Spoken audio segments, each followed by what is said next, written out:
Derecho Romano 1. Titular: Maestra Rosa María Valencia Granados.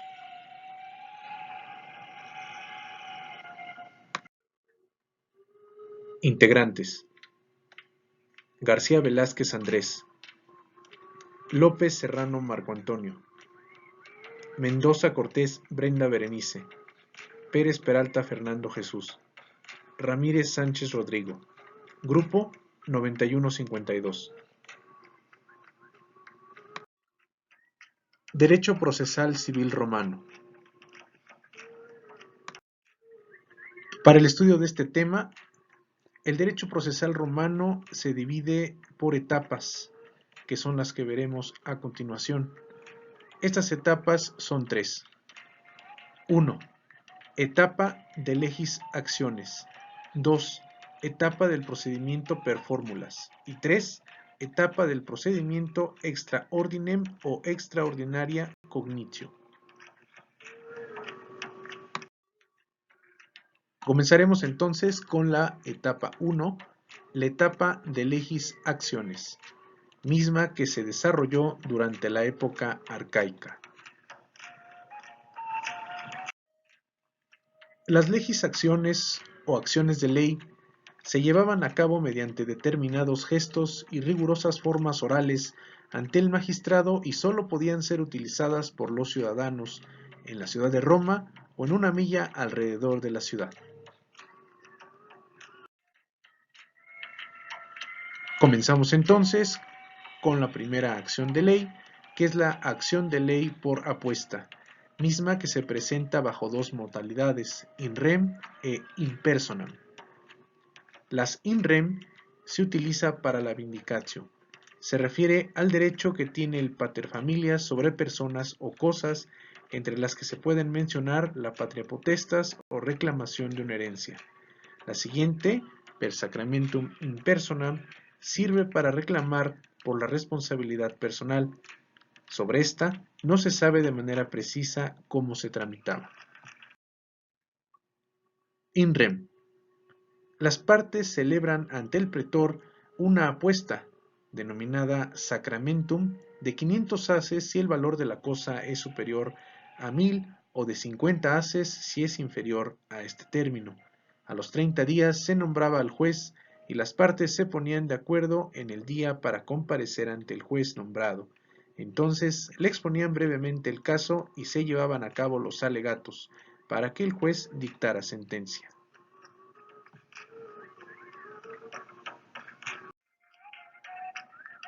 Segunda acción de ley. La acción de ley por petición de juez o árbitro. Esta servía para reclamar deudas nacidas de un asponcio, para dividir herencias entre coherederos. En esta acción de ley, el actor afirmaba su derecho y si el demandado negaba su pretensión, se procedía de inmediato al nombramiento del juez o árbitro. El demandante decía así: afirmo que me debes dar 10,000 sestercios a causa de un contrato verbal. Te pido que digas si es verdad o no. Mientras, el adversario decía que no era verdad y el demandante decía: dices que no y por ello a ti, pretor, te pido que nombres un juez o un árbitro. Tercera acción de ley. La acción de ley por emplazamiento. Esta fue creada por la Lex Cilia del siglo III a.C. Se utilizaba para reclamar deudas de dinero y al ejercitar esta acción no era necesario mencionar la causa de donde nacía la obligación.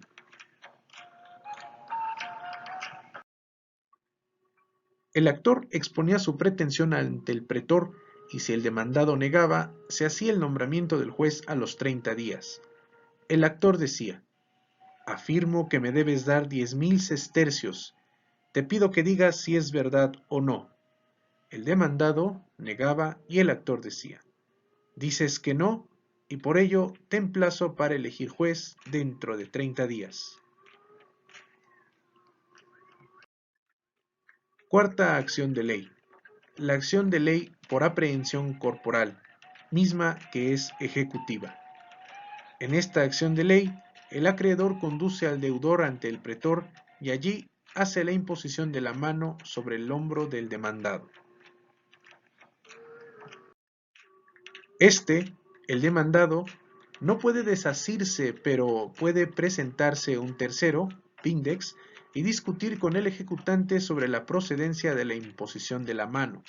Si el magistrado la estima improcedente, el Vindex deberá pagar al ejecutante el doble de la suma que estaba obligado a pagar el ejecutado.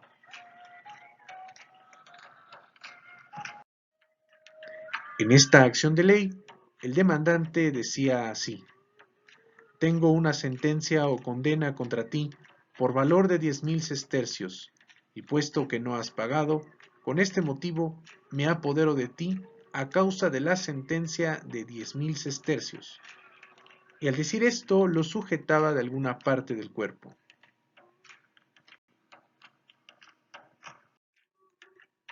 Quinta acción de ley.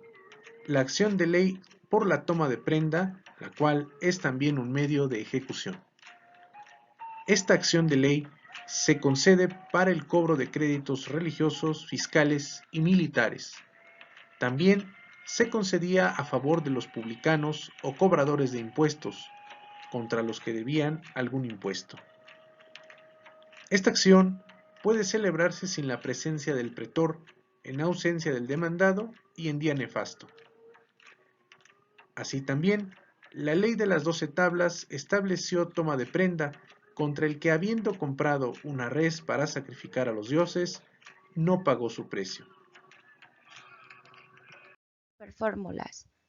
Es reconocido por la Lex Eibutea a principios del siglo II a.C. De ahí se vienen dos con Augusto, la Lex Lulia de Iudicis Privatis y Lex Lulia Municipalis, después de que se aboliera el sistema Legis Actiones. Lo conforman dos etapas, una ante el pretor en la in iure y la siguiente se da frente al juez en la iundicio, esto es por escrito. La fórmula es la instrucción por escrito del magistrado al juez para absolverlo o condenar al demandado después de la comprobación de los supuestos. Partes de la fórmula. 1. Se inicia con el nombramiento del juez. Este se divide en dos. Iudex esto. Esto significa que es un solo juez. Recuperatores. Esto significa que son varios jueces. Puede ir de 3 a 5 dependiendo. 2. Intentio. Es la pretensión del demandante.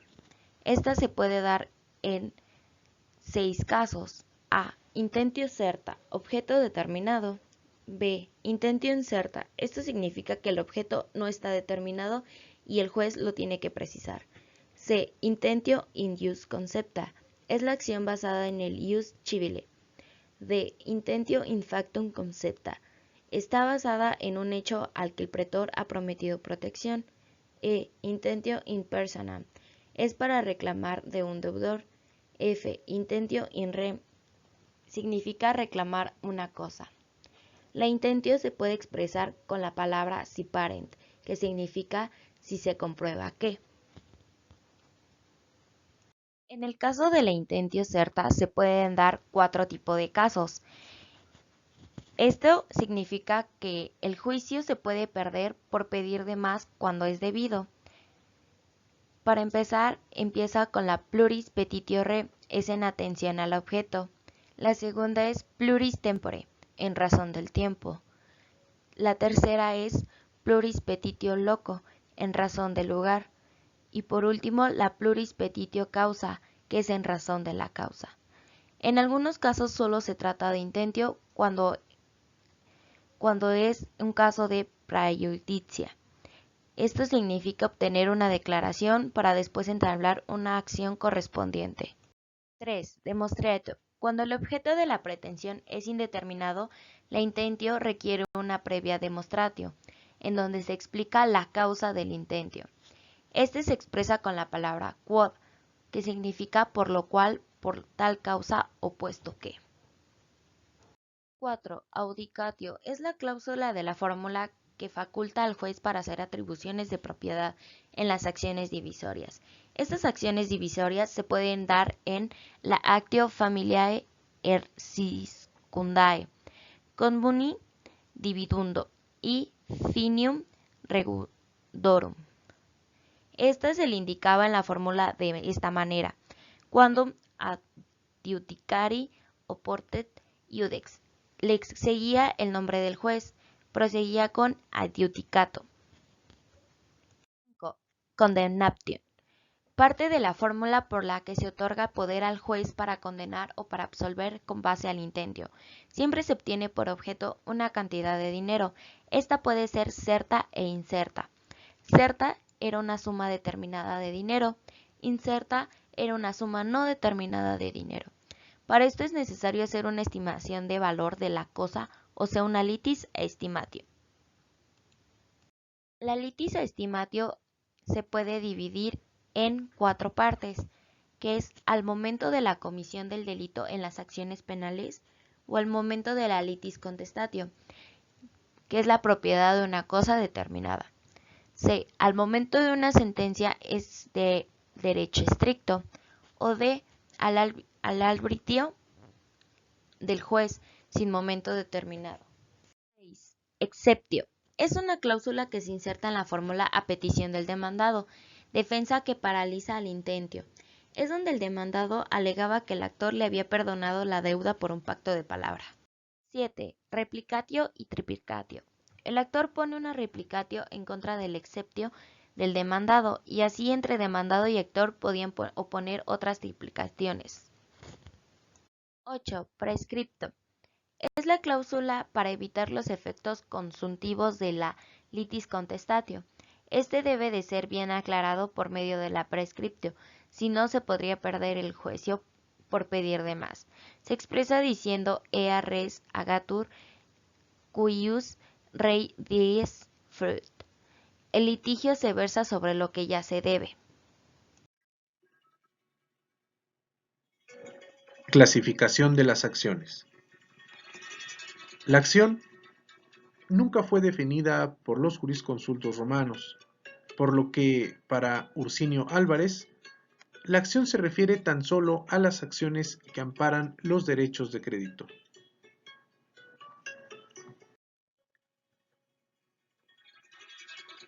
Las acciones se clasifican en 5 grupos. 1. Acciones reales y acciones personales. 2. Acciones civiles y acciones honorarias o pretorias. 3. Acciones reimpersecutorias y penales. 4. Acciones perpetuas y temporales. Y 5. Acciones populares y privadas.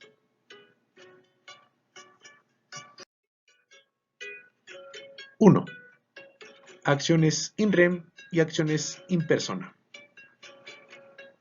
Actio in rem. La acción real se ejercita para reclamar una cosa, protege derechos absolutos sobre las cosas y sobre las personas como la patria potestas, dominicia potestas, manus, derechos de sucesión, entre otros. Actio in persona. La acción personal servirá entonces para exigir de un deudor el cumplimiento de una obligación. Acciones civiles y acciones honorarias. La primera, la civil, es concedida con base en el jus civile, por lo que la intentio de su fórmula es in jus concepta, esto es, a una obligación reconocida y sancionada por el derecho civil. Por su parte, la actio honoraria es la que se concede por un magistrado en ejercicio de su jurisdicción. Las acciones honorarias son de 3 clases, que veremos a continuación. Las acciones con ficción son aquellas en las que se demanda al juez que dé por existente un hecho inexistente o por inexistente uno realmente existente, a fin de conseguir un resultado justo. Las acciones con transposición de personas se dan cuando en la condemnatio aparece el nombre de una persona distinta a la que se menciona en la intentio. Por ejemplo, donde aparece el nombre del hijo o esclavo consignado en la intentio, y en la condenatio se sustituye por el nombre del respectivo paterfamilias o dominus. Acciones in factum. Estas las concede el magistrado con base en un hecho, lo que le permite sancionar situaciones no contempladas por el ius civile. Pasamos ahora al tercer grupo clasificatorio de acciones, las acciones reimpersecutorias y penales. Estas acciones son las que sirven para reclamar una res, una cosa, en tanto que por medio de las penales se consigue que el delincuente pague una cantidad a su víctima, que suele consistir en un múltiplo del daño causado. Las características de las acciones penales son tres: cumulatividad, intransmisibilidad pasiva y noxalidad. Comencemos pues con la cumulatividad. Esta significa que si son varios los autores del delito, cada uno de ellos responderá por la totalidad de la pena. Intransmisibilidad pasiva. Solamente es responsable el autor del delito, no sus herederos, excepto cuando el delincuente muere después de fijada la litis contestatio. Y por último, la noxalidad. Se refiere a cuando el delincuente es un alini juris. La acción se dirige contra el paterfamilias o dominus, que lo tuviera bajo su potestad en ese momento. Este puede liberarse de la responsabilidad entregando al delincuente. Cuarta clasificación: acciones perpetuas y temporales. Son acciones perpetuas las que no tienen plazo para ser interpuestas, como las civiles y las reipersecutorias. Por su parte, las acciones temporales están limitadas a un plazo para ser ejercitadas. Tal es el caso de las acciones penales pretorias, que deben ejercerse en el término de un año.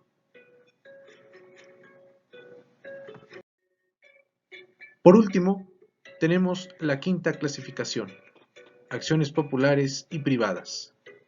Las actio popularis son las que pueden ser ejercitadas por cualquier persona del populus, concedida en atención al interés público.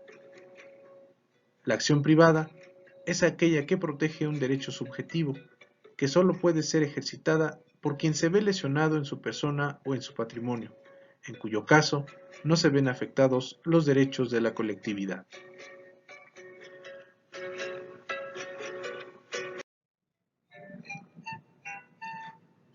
Representantes judiciales. Son aquellos capaces para intervenir en el sistema formulario, los sui juris, ciudadanos y extranjeros, los alini juris en lo que atañe a su peculio castrense. Igualmente se les permite ejercitar la acción.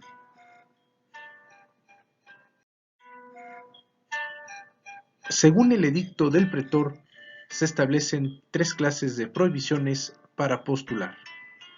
La primera es por razón de edad, a los menores de 17 años o por defecto físico, y a los que están completamente sordos.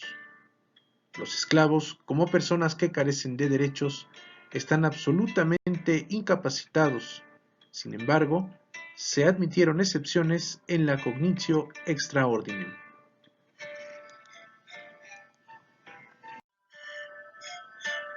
La segunda prohibición es para aquellos que pueden abogar por sí, pero no por otras personas, debido a razones de sexo, defecto físico o por haber sido tachados de infamia.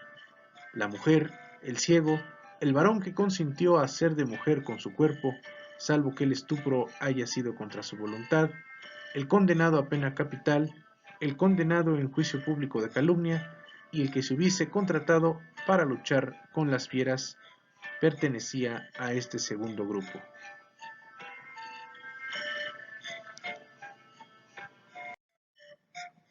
En el tercer grupo de prohibiciones para postular se encuentran aquellos que pueden postular por sí y solo por determinadas personas. debido a alguna prohibición contenida en una ley, plebiscito, senado consulto, edicto o decreto de los príncipes, así como los tachados de infamia no incluidos en las prohibiciones anteriores. Estos solo pueden abogar por sus ascendientes, por su mujer, sus hijos, hermanos, suegros, yernos, nueras, pupilos e incapaces que estén bajo su tutela o curatela.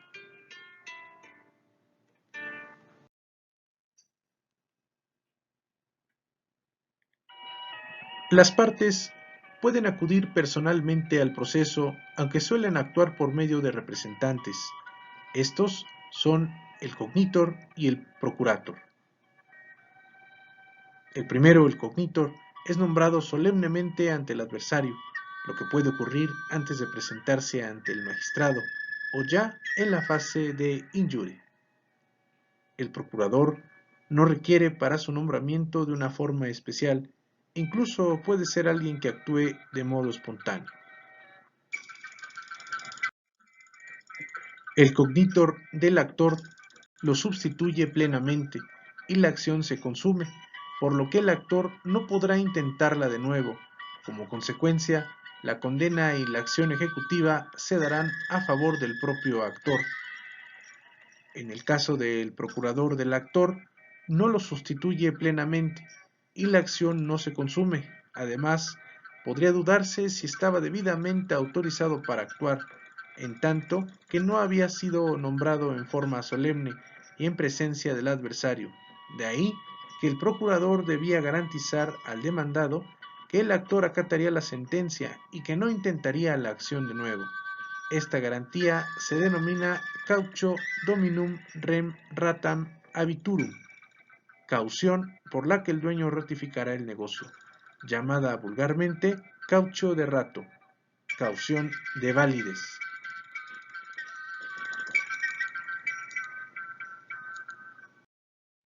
La fase in iure en el procedimiento formulario. Etapas. 1. Editio actionis. Consiste en informar extraoficialmente al adversario sobre la presentación y la exhibición de los documentos con la cual se probarán sus alegaciones. Apud iudice. In ius vocatio. Citación que realiza el actor al demandado para que se presente. Se deberá garantizar su presencia mediante la vadimonium. El demandado debe dar una promesa a confiadores de comparecer ante el pretor en la fecha determinada. Cautio iudicatum solvi. Caución de pagar lo juzgado a cumplir la condena, defender el litigio y a no obrar con dolo. Si el demandado no otorga las garantías requeridas o se esconde para no ser citado, se le tiende por indefensus y se le otorga un amicio in bona. Entrega al pretor sus bienes al demandante. 2. Presentes las partes ante el magistrado. Editio actionis. Consiste de nuevo en informar al adversario sobre la presentación y la exhibición de los documentos, con la cual probará sus alegaciones. La postulatio actionis. Acto por el cual el demandante pide ejercitar una actio concreta al magistrado. Causae cognitio. El pretor realiza examen de los presupuestos para admitir como capacidad procesal activa y pasiva, para admitir la acción que intenta el actor, si la acción está basada en el ius civili u honorarium. Podrá concederse si el pretor lo considera en base al acto un actio in factum, acciones por las cuales el magistrado y el pretor podían intervenir para proteger una relación de hechos no contemplados por el ius civile, mediante un edictum repentinum, y que, por no estar regulados de manera específica, quedaban fuera de la tutela jurisdiccional. Así el pretor puede decidir entre conceder la acción datio actionis o negarla, denegatio actionis. Interrogatio in iure. Para estar seguro que el demandado era el correcto, se le podía interrogar frente al pretor solo en determinadas ocasiones y en determinada cuestión, si es heredero de determinada persona y en qué parte, o si es el dueño del esclavo o animal que ha causado el daño. Transactio.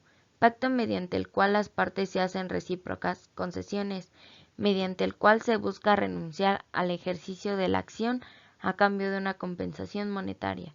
El pretor intentaba que las partes se pusieran de acuerdo y así evitar el juicio.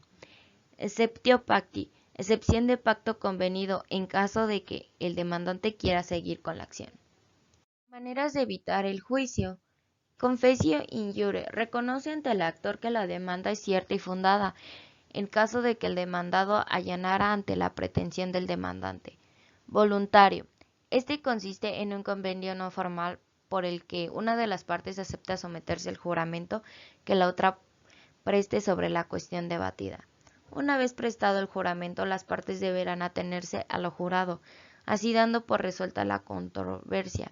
Si el actor, quien ha jurado, se dispondrá un actio in factum ex iurando, comportamiento doloso en virtud de unos hechos o circunstancias, para la ejecución, quedando liberado de su ejecución.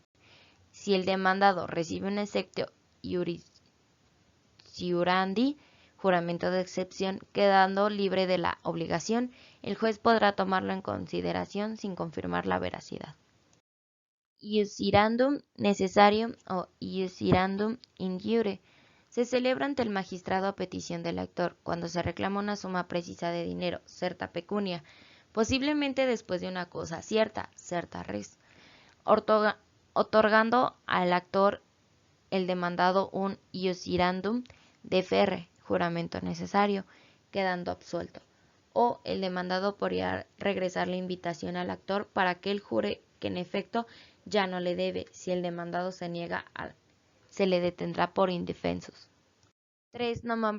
Nombramiento del iudex y repecuradores. Nombramiento del iudex. Las partes eran quienes de común acuerdo lo designaban. De no existir este común acuerdo, el magistrado era quien lo designaba dentro de los que aparecen en el album iudicum. Lista oficial. Ellos podrían recursar al nombrado por el magistrado. Nombramiento de repecuradores. Se designaba en forma parecida, aunque al menos 7 de los propuestos no podían ser recursados. De estos se sorteaba 3 o 5 según el caso.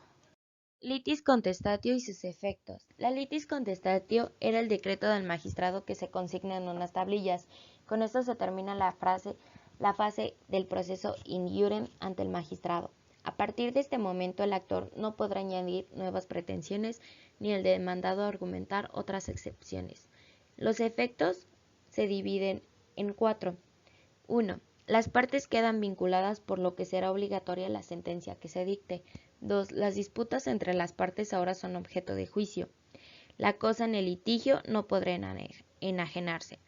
Las acciones intransmitibles pasivamente y las sujetas a plazo se transforman respectivamente en transmisibles y perpetuas.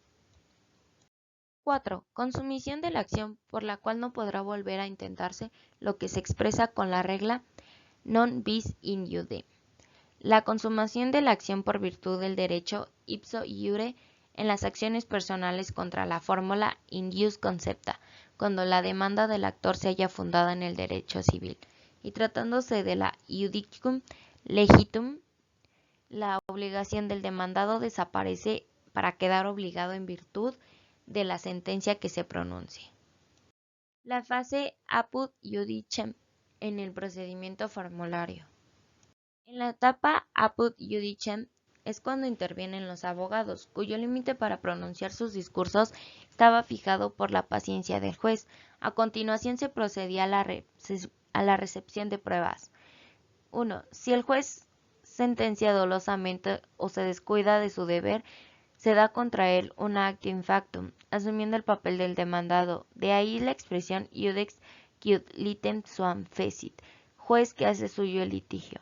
2. Si el litigio le parece confuso, puede jurar que este no le será claro, y el pretor nombrará un nuevo juez. Esto se da como traslatio iudici o traslatio iudici.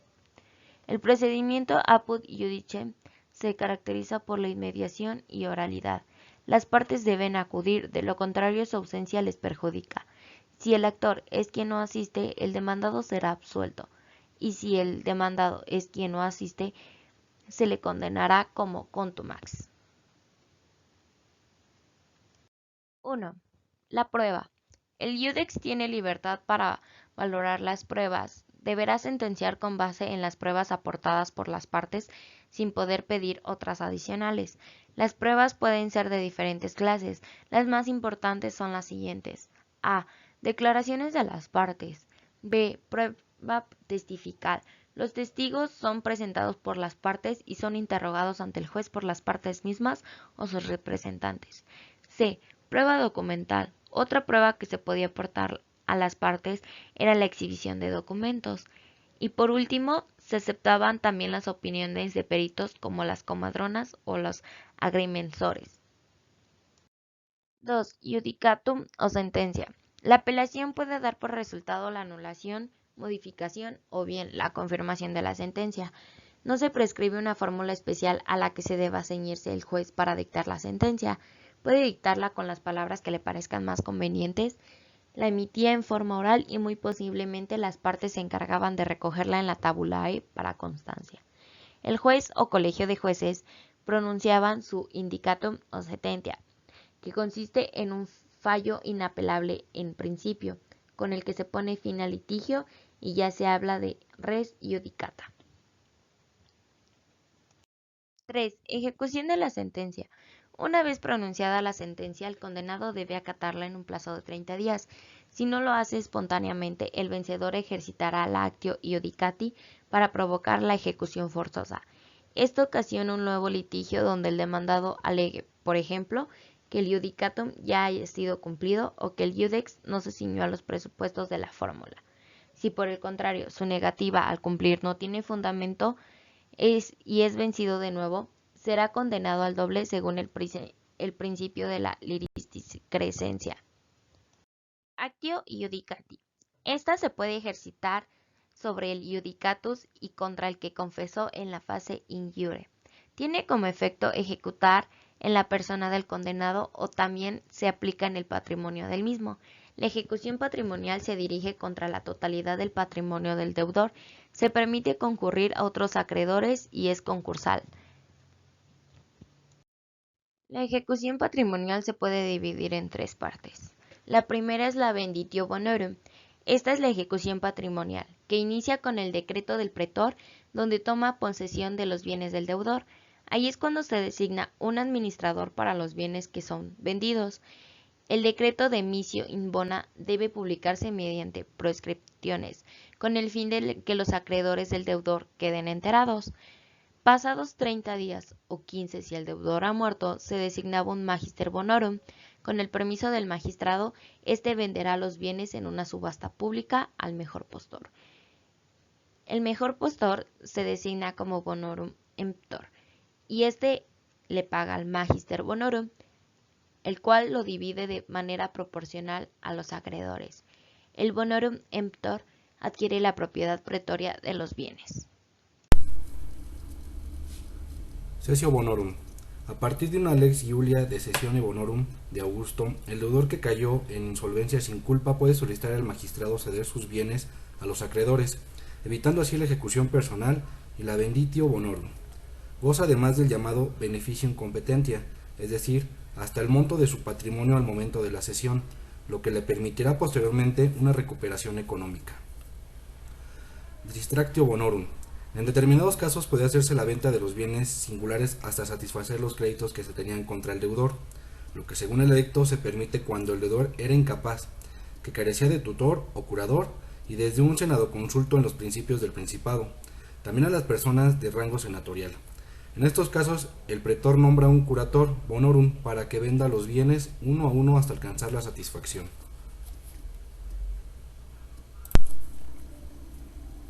Ahora veremos los recursos complementarios de la jurisdicción pretoria. Estipulationes praetoria.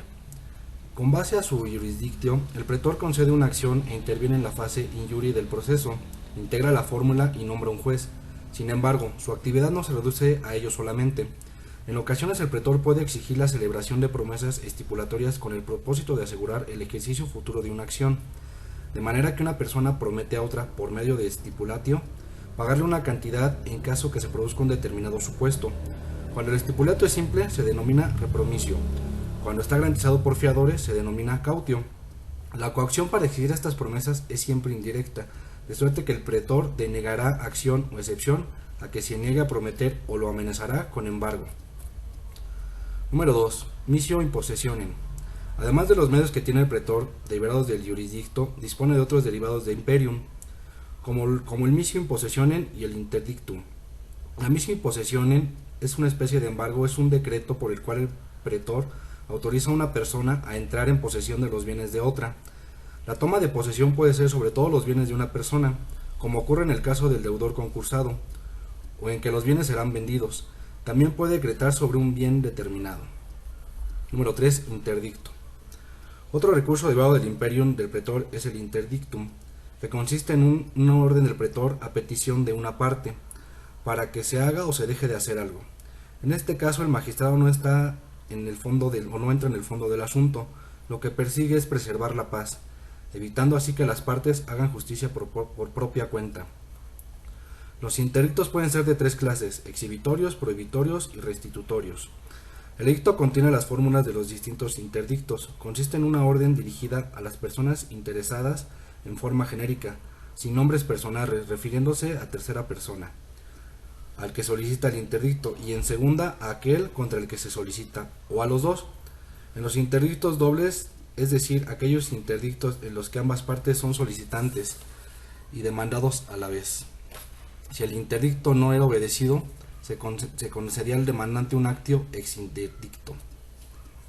4. Restituto in integrum. Es otro medio que tiene el pretor derivado de imperium, por el cual anulan los efectos de un acto, para volver las cosas al mismo estado que se encontraban antes de dicho acto. Si el pretor considera que hay alguna de las causas previstas en el edicto, concede el restitutio y otorga al que obtuvo la acción pretoria necesariamente para anular el efecto del acto jurídico realizado. A este tipo de acciones con ficción se les llamó iudicia rescissoria. Los restituto in integrum se conceden de los siguientes casos. Número 1. Metus y dolus, para defender a quien realizó un acto o inmediación mediante un engaño. Capitis deminutio, para proteger al acreedor de un sui iuris que ha sufrido una capitis deminutio mínima. Número 3. Absentia, se concede al que ha estado ausente y por ello haya sufrido un perjuicio. Número 4. Celebración de un negocio por un menor de 25 años. Número 5. Error, en algunos casos cuando el error es esencial. Y número 6. Enajenación de cosas litigiosas.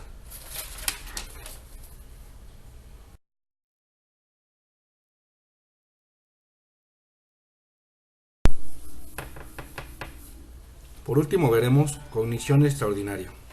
El procedimiento extraordinem o extraordinaria cognitio comienza a desarrollarse a partir de Augusto, hasta llegar a desplazar el procedimiento formulario, al final de la época clásica. El procedimiento extraordinario se lleva a cabo en una sola instancia, ante el magistrado, quien conocerá del asunto y sentenciará el mismo sin nombrar a un iudex, por lo que desaparece la bipartición del procedimiento en las fases in iure y en apud iundicem. Sin embargo, el magistrado del procedimiento extraordinario puede nombrar un juez, quien recibirá las pruebas y sentenciará. La justicia ahora es impartida por un funcionario de la nueva organización burocrática, lo que permite que su sentencia pueda ser apelada ante un magistrado de rango superior, inclusive ante el mismo emperador. Desarrollo del procedimiento. La citación del demandado ya no es un acto privado sino oficial, se realiza mediante la litis denuntiatio, que el actor entregaba al demandado. A mediados del siglo V, esta forma de citar es sustituida por la entrega al demandado del libellus conventionis. Este es el escrito de demanda que el actor ha presentado al juez, para ser enviado por medio de un ejecutor. El demandado debe otorgar el cautio iudicati citi para garantizar que comparece ante el juez. La garantía es presentada ante el tribunal y no ante el actor, como en el procedimiento formulario. Si el demandado se niega a presentar caución, el ejecutor podrá tenerlo en prisión mientras dure el litigio. El demandado, por su parte, contesta con un libellus contradictionis o bien con su allanamiento, lo que produce el mismo efecto que en el procedimiento formulario. La confessio in iure equivale a una sentencia. Si el demandado no comparece, estará obligado a pagar al demandante los gastos procesales producidos. Presente las partes ante el juez, presentan el jurisdictum calumniae, así como su advocati, para pasar a los alegatos y presentación de pruebas. El juez no tiene que atenerse a las pruebas presentadas por las partes, sino que puede requerir otras adicionales. La prueba documental es la preferida o es mejor que la testifical. La sentencia no tiene que ser pecuniaria, como en el sistema formulario, por lo que puede referirse a todo género de prestaciones. La ejecución puede ser personal o patrimonial, en este caso referida a bienes singulares, que sean suficientes para satisfacer los créditos.